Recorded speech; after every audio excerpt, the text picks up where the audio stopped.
Hello అండి, అందరికీ నమస్తే. మీరు చూస్తున్నారుగా మరువ మొక్క అండి. చాలామంది ఇళ్లలో పెంచుకుంటూ ఉంటారు.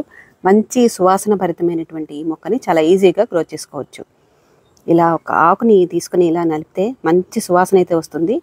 పూలల్లో అంటే కనకాంబరాలు, మల్లెలు ఇలాంటి వాటిల్లో ఈ మరువం కూడా కలిపి కట్టుకుంటే చాలా మంచి సువాసన అయితే వస్తుంది. చాలా బాగుంటుంది చూడటానికి కూడాను.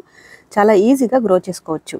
అయితే కొంతమంది అయితే ఈ మొక్కను పెంచడంలో ఫెయిల్ అవుతూ ఉంటారు. ఈరోజు దాన్ని ఈజీగా గ్రో చేసుకోవడం ఎలాగా, అన్ని సీజన్స్లో దీన్ని ఎలాగా పెంచుకోవచ్చు అనే విషయాన్ని ఈరోజు మనం చూద్దాము. అలాగే ఈ మరువ మొక్క వల్ల ఎలాంటి ఉపయోగాలు ఉంటాయి అనేది కూడా బ్రీఫ్గా అయితే చూద్దాము. స్కిప్ చేయకుండా చూడండి. నేను కళ్యాణి, వెల్కమ్ టు మీతో చెప్పాలని.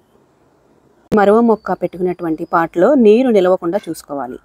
అంటే డ్రైన్ హోల్స్ అనేవి బాగుంటే మొక్క అనేది బాగా పెరుగుతుంది.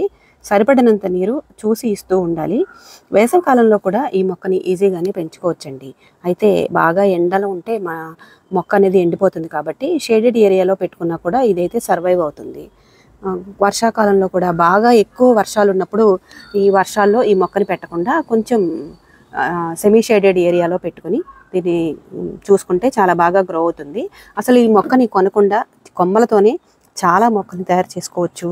మనకి ఇష్టమైన వాళ్ళకి, మనకి తెలిసిన వాళ్ళకి ఎవరికైనా కావాలంటే ఈ మొక్కల్ని అయితే ఇవ్వచ్చు అనమాట. చాలా ఈజీగా కొమ్మలతోనే దీన్ని ప్రాపగేట్ చేసుకోవచ్చు. అయితే ఎక్కువ రోజులు ఈ మొక్కను చూసారా, నేను అసలు పెద్దగా పట్టించుకోలేదు. ముదిరిపోయాయి అనమాట, కొమ్మలన్నీ కూడా ముదిరిపోయాయి. అలా ముదిరిపోవడం వల్ల చూసారా అంత బాగా అనిపించదు. దీన్ని ఇప్పుడు ఈ మొక్క నుంచి చాలా మొక్కల్ని అయితే నేను పెట్టుకోదలుచుకున్నాను. వాటిని ఎలాగనేది మీకు చూపిస్తాను. దీనికి సాయిల్ మిక్స్లో కంపోస్ట్తో పాటు నార్మల్ సాయిల్తో పాటు కొంచెం ఇసుక అనేది ఏర్పాటు చేసుకోవాలి. చూసారా, నేను ఈ కంటైనర్లో మామూలు కలిపినటువంటి సాయిల్ ఉంది, దాంట్లో కొంచెం ఇసుకని అయితే యాడ్ చేసుకున్నాను. చాలా ఈజీగా దీన్ని అయితే పెట్టుకోవచ్చు. ఎలాగనేది ఇప్పుడు చూద్దాం. ఇందులో కూడా ఇసుకని వేసుకున్నాను కదా, కొంచెం కలిపేసుకుంటాను. ఇప్పుడు చూస్తున్నారుగా ఇలాగా పొడవుగా పెరిగిపోతూ ఉంటాయన్నమాట. అందువల్ల వీటిని ఎప్పటికప్పుడు మనం పూలలో దండలో కట్టుకోవడానికి దీనైతే వాడుకోవచ్చు. లేదా అప్పుడప్పుడు కొంచెం ఇలా ట్రిమ్ చేసేసుకొని కొమ్మల్ని కట్ చేసేసుకుంటూ ఉండాలి. ఇలా కట్ చేయడం వల్ల మొక్క కూడా బుషీగా పెరుగుతుంది. ఇంకా కొత్త మొక్కలు అనేవి తయారవుతాయి. ఎంత మంచి సువాసన వస్తుందంటే చాలా బాగుంటుంది అనమాట. కాసేపు ఈ మొక్క దగ్గర కూర్చుంటే చాలా మంచిగా మాకు ప్లీజింగ్ మనకి అట్మాస్ఫియర్ అనేది కనిపిస్తుంది. ఇలాగా కొన్ని మొక్కల్ని అయితే నేను కొమ్మల్ని కట్ చేస్తున్నాను. ఈ కొమ్మలతోనే చాలా మొక్కల్ని అయితే పెట్టుకోవచ్చండి. మనం ఈ మరువ మొక్కని చాలా రకాలుగా ఉపయోగిస్తారండి. మామూలుగా చెమట వాసన ఎక్కువగా వస్తుంటుంది కదా మనకి వేసవి కాలంలో, కానీ దాని నుంచి కొంచెం ఫ్రెష్నెస్ ఫీలింగ్ రావాలి మనకి అంటే స్నానం చేసేటప్పుడు కొన్ని ఈ మరువ ఆకుల్ని కొంచెం క్రష్ చేసి కొంచెం నలిపేసినట్టుగా చేసి ఆ వాటర్లో వేసి ఒక 5 నిమిషాల తర్వాత ఆ నీళ్ళతో కనుక స్నానం చేస్తే మంచి బాగా రిఫ్రెషింగ్గా అనిపిస్తుంది అనమాట. అంటే చెమట వాసనని పోగొట్టడానికి ఇది ఉపయోగపడుతుంది. ఇంకా చాలా రకాలుగా ఉపయోగపడుతుందండి. ఇది డైజెస్టివ్ సిస్టమ్కి కూడా చాలా మంచిది. ఇందులో anti inflammatory, anti microbial properties అయితే ఉంటాయి. చాలా మంచిదనమాట. ఇది ఆయుర్వేద పరంగా కూడా దీన్ని అయితే వాడతారు. ఇంకా కొన్ని విషయాల్ని మనం తెలుసుకునే ముందు వీటిని ఎలాగా కొత్త మొక్కల్ని పెట్టుకోవాలనేది ఇప్పుడైతే చూద్దాం. ఆ కొమ్మలను ఇలా చిన్న చిన్నవిగా కట్ చేసుకున్నాను. వీటితో చాలా మొక్కల్ని అయితే ప్రిపేర్ చేసుకోవచ్చు.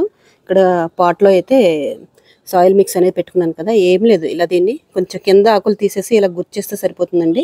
కొంచెం ఇసుక పెట్టుకోవడం వల్ల ఏమవుతుందంటే రూట్స్ అనేవి బాగా వస్తాయి. తర్వాత ఎక్కువ నీరు నిల్వ ఉండకుండా ఉంటుంది. ఎక్కువ నీరు నిల్వ ఉండకూడదండి, కుళ్ళిపోయే అవకాశం ఉంటుంది మొక్క. అదొకటి మాత్రం చూసుకోవాలి. దీనికి పెద్దగా ఫర్టిలైజర్స్ కూడా ఏమీ ఇవ్వక్కర్లేదు. ఓన్లీ ఇది ఆకుల కోసం పెంచుకునేదే కాబట్టి పెద్దగా ఫర్టిలైజర్స్ ఇవ్వక్కర్లేదు. మనం కంపోస్ట్ అనేది మొక్క పెట్టుకునేటప్పుడు సాయిల్ మిక్స్లో పెట్టుకొని ఎప్పుడో నెలకొకసారి కొంచెంగా ఏదైనా నైట్రోజన్ రిచ్ ఫర్టిలైజర్స్ ఇస్తే సరిపోతుంది. ఇలా పెట్టుకున్నాం అనుకోండి చాలా అయితే వచ్చేస్తాయి. వీటిని మనం ఫ్రెండ్స్కి ఎవరికైనా కూడా షేర్ చేయొచ్చు. చిన్న చిన్న పాట్స్లో పెట్టిస్తే వాళ్ళు కూడా హ్యాపీగా ఫీల్ అవుతారు. ఇప్పుడు ఆ కొమ్మల నుంచి వాటిని చిన్న చిన్నగా కట్ చేసి ఇలాగ ఈ పాట్ నిండా పెట్టేశాను అనమాట. ఒక 10-15 డేస్ కల్లా చక్కగా వేర్లు అవి వచ్చేస్తాయి. మనం వేరే పాట్లోకి రీపాట్ చేసుకోవచ్చు. లేదా ఒక 3-4 మొక్కలు ఎవరికైనా ఇవ్వచ్చు. లేదా చిన్న ఇసుకలో చిన్న బాక్స్లో పెట్టేసి కొంచెం ఇసుక వేసేసి దాంట్లో ఈ కొమ్మలు పెట్టేసాను ఇచ్చేయచ్చు, అవన్నీ కూడా చక్కగా పెరుగుతాయండి, చాలా గుబురుగా అయితే పెరుగుతాయి. అయితే దీనికి కొన్ని టిప్స్ ఉన్నాయి మొక్క బాగా గ్రోత్ ఉండడానికి, అవేంటో చూద్దాం. ఈ పాత మొక్క చూడండి, ఇలాగా కొన్ని ఎండిపోయి ముదిరిపోయి ఇవన్నీ ఉన్నాయి కదా, ఇవన్నీ కూడా కట్ చేసేసుకోవాలి. అలా కట్ చేస్తేనే మొక్క అనేది బాగా పెరుగుతుందండి. నేను ఇవన్నీ కూడా కట్ చేసేసి మీకు ఒకసారి చూపిస్తాను. చూసారా, ఇప్పుడు ఈ కొమ్మకుండే ముదురు కొమ్మల్ని కొన్నిటిని అయితే కట్ చేశాను. కట్ చేసి ఇలాగా ఈ కింద చుట్టూ కూడా చిన్న కొమ్మలు అయితే పెట్టేశాను అనమాట. ఇవన్నీ కూడా తర్వాత నెమ్మదిగా అయితే పెరుగుతాయి. ఈ విధంగా చాలా ఈజీగా గ్రో చేసుకోవచ్చు. సాధారణంగా స్ట్రెస్ రిలీఫ్ కోసం అరోమాథెరపీ లాంటివి చేస్తుంటారు. వాటిల్లో కూడా ఈ మరువాన్ని అయితే వాడతారని చెప్పి నేనైతే విన్నాను. అలాగే హెర్బల్ టీ కొన్ని రకాల ఉపయోగాల కోసం తయారు చేసేటువంటి హెర్బల్ టీలో కూడా ఈ మరువాన్ని అయితే వాడతారట. అసలు మంచి సువాసన భరితమే కాకుండా ఇది చాలా రకాలుగా మెడిసినల్ వాల్యూస్ ఉన్నటువంటి ఈ మరువ మొక్కని చాలా ఈజీగా మన గార్డెన్లో అయితే పెంచుకోవచ్చు. దీనికి ఎక్కువగా పెద్దగా ఫెర్టిలైజర్స్ ఇవ్వక్కర్లేదండి. ఇప్పుడు ఈ రోజు అయితే నేను ఈ వాడేసినటువంటి టీ పొడి పెట్టుకున్నాను. దీన్ని కొంచెం ఈ పాట్లో అయితే వేస్తున్నాను. ఇంతకంటే పెద్దగా ఫెర్టిలైజర్స్ అలాగే కాఫీ పొడి కానీ లేదా మనం వంటింట్లో ఉండేటువంటి బియ్యం కడుగు నీళ్లు, అందులో కొంచెం కిచెన్ వేస్ట్ అది వేసి ఒక 1 day 2 days అలా పెట్టేసి ఆ వాటర్ని కూడా దీని మీద ఇలాగా చిలకరించడం వల్ల కూడా మొక్క అనేది గుబురుగా పెరుగుతుంది. అయితే ఓవర్ వాటరింగ్ లేకుండా చూసుకోవాలి. అలాగే కొంచెం ఒక 2-3 hours ఎండ అనేది కొంచెం తగిలేలా చూసుకుంటే మొక్క అనేది చాలా ఈజీగా గ్రో అవుతుందండి. చూసారు కదండి, వీడియోని తప్పకుండా లైక్ చేయండి, అలాగే మన ఛానల్కి సబ్స్క్రైబ్ చేయండి. Thank you for watching.